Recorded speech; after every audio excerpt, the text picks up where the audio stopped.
Bonjour à toutes et à tous. Alors on va continuer sur la lancée des runes avec cette fois-ci une vidéo consacrée à un tirage. Donc je sais que je vous ai dit que je n'utilisais quasiment jamais les runes en divination, c'est vrai. Le tirage que je vais vous présenter aujourd'hui, c'est pas vraiment de la divination, puisque c'est quelque chose que j'utilise avant tout plus comme un dialogue en fait, un moyen de communiquer, soit avec des entités, soit avec, pourquoi pas, des divinités, je ne sais pas à qui je parle des fois. Enfin bref, c'est une manière de communiquer avec quelque chose à côté ou au-dessus de moi. Et je ne pose jamais de questions, enfin en tout cas c'est toujours la même, la question c'est que dois-je savoir. Donc voilà, c'est un tirage un peu particulier. Avant toute chose, j'aimerais revenir rapidement sur l'emploi de la rune blanche, parce qu'on m'a posé des questions là-dessus. On m'a envoyé pas mal de messages à ce sujet, en me demandant pourquoi je ne l'aimais pas, et pourquoi je ne l'utilisais pas, pourquoi j'en disais tant de mal. Apparemment, je ne me suis pas assez expliquée à ce sujet dans l'autre vidéo, donc je vais prendre 5 minutes. C'est pas que je l'aime pas, cette rune blanche, c'est que pour moi, elle n'a pas sa place dans le Futhark.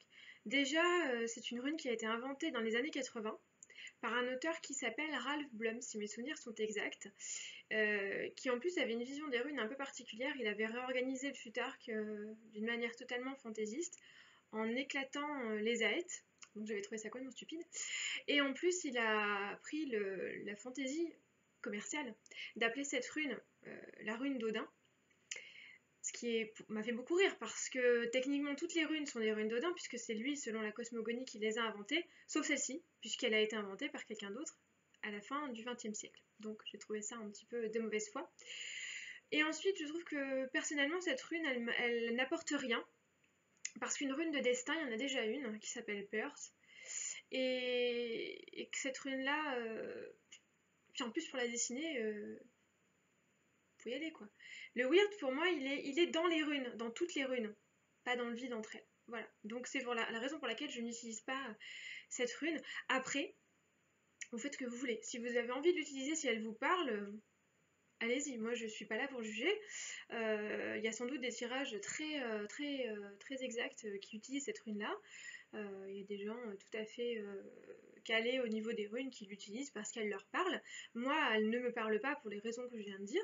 Après, si vous, elle vous parle et que vous aimez la tirer, je n'ai rien contre. Chacun fait ce qu'il veut. Bref, fin de la parenthèse sur la rune blanche. Donc, ce fameux tirage de runes que j'utilise, je vous dis, en matière de communication plutôt avec d'autres forces, je l'utilise rarement, c'est surtout sur les jalons importants de ma vie, quand je me sens vraiment perdue, ou quand je reçois des signes. Là, en ce moment, par exemple, j'envisage très sérieusement de l'utiliser. Donc c'est quelque chose qui revêt un caractère un peu sacré à mes yeux, et qui prend place pour moi dans une cérémonie complète, c'est-à-dire que je ne le ferai jamais en dehors d'un cercle, ce truc-là. Ou en tout cas, il faudrait vraiment que ce soit une circonstance, on va dire, exceptionnelle. C'est quelque chose qui, pour moi, a lieu dans un rituel. Donc du coup j'ai besoin d'un petit peu de matériel, outre les fameuses bougies, l'encens pour se mettre dans l'ambiance. Vu que les runes en fait je ne les tire pas, je les lance. C'est un petit peu plus agressif. Donc j'ai besoin d'un tapis. Alors en tapis j'utilise depuis pas mal de temps une peau qui est quand même d'une assez grande taille. Parce que quand je jette les runes je suis assez violente, donc voilà j'ai pris un grand truc. Donc, juste une petite chose, si vous avez envie de me mettre un commentaire pour me dire que utiliser des pots c'est mal, perdez pas votre temps, ne le faites pas, ce genre de commentaire il va directement à la poubelle, je n'y réponds plus. Tout simplement parce que vous ne me connaissez pas, vous ne savez pas où j'ai eu cette peau, dans quelles circonstances, d'où elle vient, donc ne me jugez pas. Voilà. Chacun fait ce qu'il veut, chacun va midi à sa porte. Donc moi j'utilise une peau. Pourquoi un tapis ? Parce que jeter des runes ça peut les abîmer. Que j'aime bien, ça délimite un espace. Après, vous pouvez tout à fait prendre ce que vous voulez. Vous pouvez prendre un morceau de tissu, vous pouvez prendre, je sais pas, moi, il y a des tapis de prière qui sont rigolos. J'en ai un comme ça, c'est un petit tapis. Alors ça, c'est des petits tapis de prière musulmans. C'est joli comme tout, ça peut très bien faire l'affaire. Donc l'histoire, c'est d'avoir un tissu un petit peu épais pour éviter à vos runes de se fracasser par terre, surtout si vous avez des runes en pierre. Les miennes sont en bois et le bois a tendance à s'effriter, donc quelque chose qui va amortir le choc. matière naturelle si vous voulez, matière non naturelle, enfin vous prenez vraiment ce que vous voulez. Ça n'a pas un usage sacré si vous voulez, c'est vraiment on délimite l'espace de tirage et puis on amortit le choc. Ensuite sur cette peau, sur ce tapis, je vais placer un cercle. Donc moi c'est un morceau de cuir en fait, c'est un lien en cuir. Qui est après de la taille de ma tête, que je dispose en cercle, donc vraiment rudimentaire, et que je place sur ma peau. Je vous mettrai après une vidéo sur la peau pour que vous voyez ce que ça donne. Ce cercle, il représente, pour moi, il représente Jormungand, donc le serpent de Midgard qui se mord la queue. Et il va délimiter un espace bien particulier, un espace clos, sur mon espace de tirage. Je vais vous montrer ensuite à quoi ça correspond. Donc je vous déplace, je vous mets sur ma petite peau pour que vous voyez bien. Je vous enlève ma souris pour que vous ne la voyez pas. Donc normalement vous allez avoir le bord de mon PC, tant pis. Donc voilà mon petit espace de tirage. Donc vous voyez j'ai mon cercle ici. Donc tout simplement, alors c'est quelque chose de tout bête, bon là je vais le faire devant vous, évidemment ça n'a pas de valeur quelle qu'elle soit. Donc je prends mes runes, alors j'ai fait des runes volontairement assez petites. Après, vous pouvez adapter le cercle de tirage en fonction de la taille de vos runes. Si vous avez des grosses runes, bien sûr, vous prenez un cercle un peu plus grand. Donc, je tiens mes runes dans mes mains, je les mélange, je les secoue un peu et je les jette. Voilà, vous voyez, c'est violent quand même. Alors, il y en a qui sortent du tapis. Quand elles sortent du tapis, je les mets de côté. Donc là, vous voyez, j'ai la rune Ken qui est sortie du tapis. Je ne vais interpréter que les runes dont le symbole est visible. Toutes les autres, c'est qu'elles ne veulent rien dire. Donc, tout ce qui est dans le cercle, c'est des choses qui sont proches de moi, qui sont dans mon monde matériel, si vous voulez.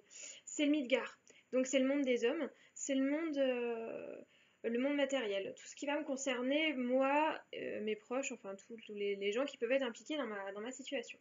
Tout ce qui est autour, c'est tout ce qui va concerner le monde plus spirituel, le monde intangible. C'est pour ça que c'est un tirage que j'utilise uniquement pour des questions un peu sacré dans un espace un peu plus spirituel. Donc en fonction de l'endroit où je me tiens, donc bon là je me tiens ici, tout ce qui va être au-dessus, c'est ce qui va concerner des choses qui ne sont pas encore arrivées. C'est les pouces d'Yggdrasil, donc c'est des choses qui ne sont pas encore arrivées. Tout ce qui est dessous, là, c'est les fondations, c'est les forces qui me viennent du passé. Donc vous voyez par exemple, là on a la rune Lago qui en fait partie. Toutes les choses qui sont dans le passé et qui ont un impact dans le présent.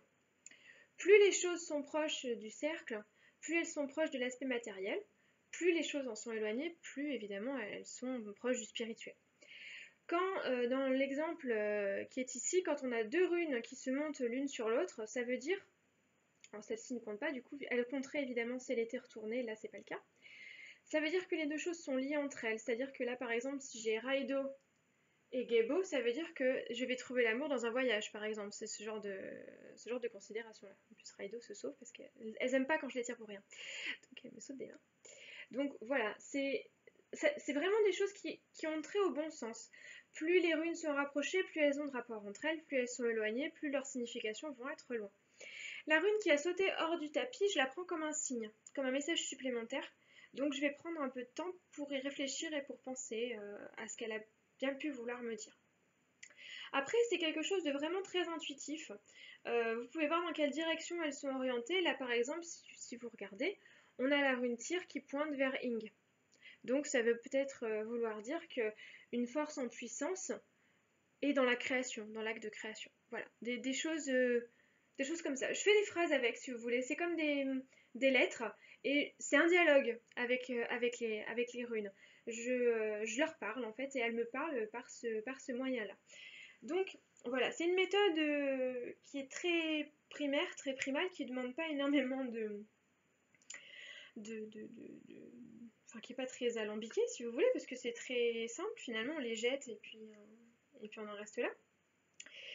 Il m'arrive de reproduire sur un dessin donc les runes, le motif formé par les runes, pour pouvoir y réfléchir un peu plus tard et d'essayer de voir ce que ça a bien pu vouloir me dire. Voilà. Donc après, à vous de le faire comme vous le sentez, d'utiliser cette méthode-là ou une autre, etc. Vous pouvez très bien remplacer des objets, remplacer des choses.